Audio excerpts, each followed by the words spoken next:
Christine, it's lovely to see you here today at Collectomania. How have you been enjoying the weekend? Really enjoying it. It's the first time I've had the chance to meet the fans one-on-one, and it's just lovely to see how passionate they are about the show and just how much they care about the characters and the people. And it's, you know, so much of my job is sort of abstract in terms of sort of acting to a camera, that when you actually get a chance to meet the fans and talk to them, it's really nice. So I'm really happy to be here. So what kind of a reaction have you been getting to season 2 so far? You know, people have been really excited about it, and the season has gotten so much better, I think, and it's much more complex and layered, and they're introducing all these new elements, and you know, it's really exciting to be part of it and also exciting to watch it, and I think people are really really excited to see what's going to happen in season 3, as am I, because I have no idea. But yeah, the show has really grown in a very sort of special way, and I think if we get the chance to keep going, it's just going to get better and better and better. Can we look forward to seeing you back for season 3? Yes, let's hope so. I mean, right now I don't know anything, but that's not really unusual in the world of Marvel, because what they tend to do is keep everything from us, because, you know, a lot of what we do is, you know, tied into the movies, and, you know, they have, when they plan their stories, they're planning very, very big story arcs way down the line. So, you know, it's a very big puzzle for them. So often we don't hear about what's happening until the very last minute, whether we're alive, whether we're dead, and it changes on a dime. And there's been a lot of actors on the show who have come in for sort of, like myself, come in for maybe 1 or 2 episodes, and then suddenly they decide to bring that character to back. So I'm hoping I will be there because I'm still alive, but you never know. We'll see. It's always positive that you are still alive, exactly. isn't it? I think that's a pretty good sign. I think I'm probably one of the only ones that are still alive now at this stage at the end of season 2, if that's not a spoiler alert. Now, if you could have anything happen for your character and for the wider story and S.H.I.E.L.D. for season 3, what would you love to see happen? Oh God, I'd love to see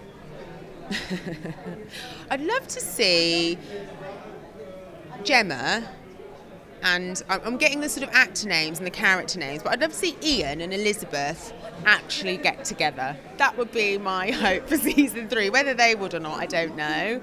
And I'd love to see what happens with the afterlife and the Inhumans and how they start to play into the story, because I think that's really an interesting idea. And I'd also like to see a lot more of Agent Weaver. I'm not going to lie, right?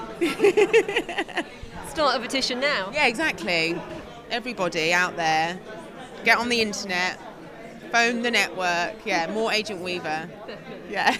You mentioned, of course, and we know that the TV shows are really part of this massive universe that encompasses films as well. I mean, how is that for you as kind of being part of that broader story? You know, it's interesting because I think when you're an actor, when you're sort of jobbing, you know, you're really just focused on the work there and then, and you don't tend to think about the sort of bigger aspects of the show. It's only when you come to things like this that you go, wow, this has such a massive impact, and it is global. You know, it's not just people in America, or, you know, it really has this global impact, and Marvel is so special to people. And I think what's so lovely is that the young generation, I've met a lot of really young kids here this weekend that have really taken Agents of S.H.I.E.L.D. and the Marvel comics and the Marvel characters, you know, into their hearts, and I think that's really lovely and really special. But you know, you never really know what a show is going to be when you do it. You hope that people are going to embrace it, but I had no idea that it was going to be this sort of massive phenomenon. I just didn't realise. But yeah, people really feel strongly about it, and I love that it goes across many generations, and I love that families can sit down and watch it together. There's not that many shows. I think you know, probably Doctor Who's one of them. I think, you know, Agents of S.H.I.E.L.D., and that feels really nice to be part of something that's enjoyed by, you know, multi-generations. I was wondering if you kind of think about, you know, what your favourite moments have been in the show so far. I mean, your favourite for your character and in the wider story as well. What's been cool for you filming, for example? I mean, you know, when I go back and watch the episodes, and I'm actually behind, but I have to say, because there are a lot of actors that I don't get to work with sort of day to day, and I do love watching Ming and her fights. That just blows me away, because she, you know, everyone on the show works really hard, but if you think about this extra dimension where people like Ming Ming and Adrienne, who plays Bobby, they're going off and they're working on these incredible fight sequences, which take a long time because it's choreography. And then when you watch it back and you sort of realise how much work, I'm always blown away by it. And I actually love seeing women on screen being really, really strong. And, you know, it's so impressive to me. So I do love all of that. And I've loved all the storylines with Jiaying in the afterlife. I think those scenes with Jiaying and Sky and Raina's character have just been so fantastic and so beautifully written.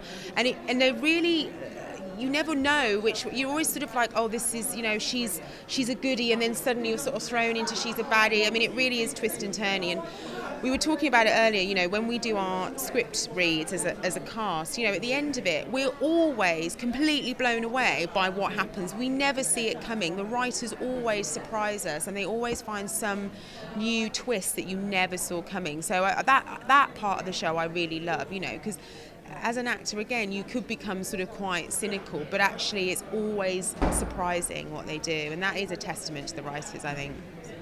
And you mentioned the Inhumans, though. What would you like to see happen with that storyline? I just think that storyline is going to spiral into something else. I think there's so much in it, and I think it really is where that world is going to go. So I'm not sure what will happen exactly, but I know it's going to become a very big element of the show and the future of the show.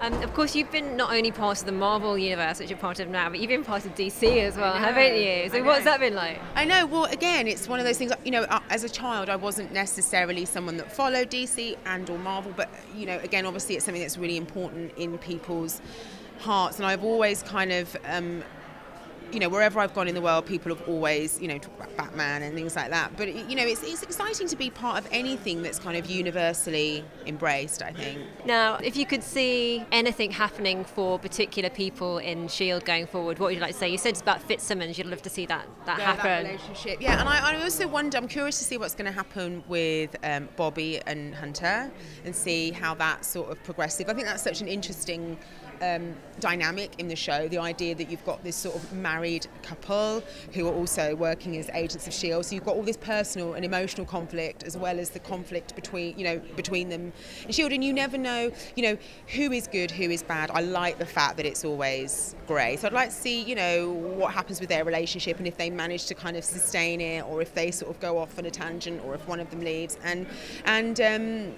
Yeah, and also I want to see what happens with Clark and his potentially bionic hand, which he could have, because I think he's lost a hand and an arm, so that could be interesting to see how. And also, I wonder what's going to happen to Ward, because he really is definitely a baddie, I think we can say that, but I also really want to see him in the show. But he's never going to be an agent of S.H.I.E.L.D. again, for sure. He can't redeem himself at this point, but I'd love to see what happens with him, because he's a really good baddie, isn't he? So creepy. I know! It's true. I wonder what you think as well about Elizabeth, because one of the last times we saw her was when she was near the artifact, and the artifact, I think, so far has only really responded by changing shape when other Inhumans have been there, and it did that with Elizabeth. And I wonder what you thought about that. Does that mean she could be going down that Inhuman road? Because we had shocks with Hydra, people that we didn't think were going to be. Yeah, absolutely. I mean, she could be going down that road, but honestly, it's anyone. Nobody has any idea what that moment. I mean, we literally at the end, when we read that last page, I mean, it was like dead silence around the table. Like, what does it mean? Because obviously, going into season 3. We're gonna see her, but I just don't know in which realm. So I can't imagine if she's going to become an Inhuman or what's going to happen. But it's definitely going to open up an interesting door, isn't it? It's been lovely talking to you, Christine. Thanks for taking the time. Thank you, you too.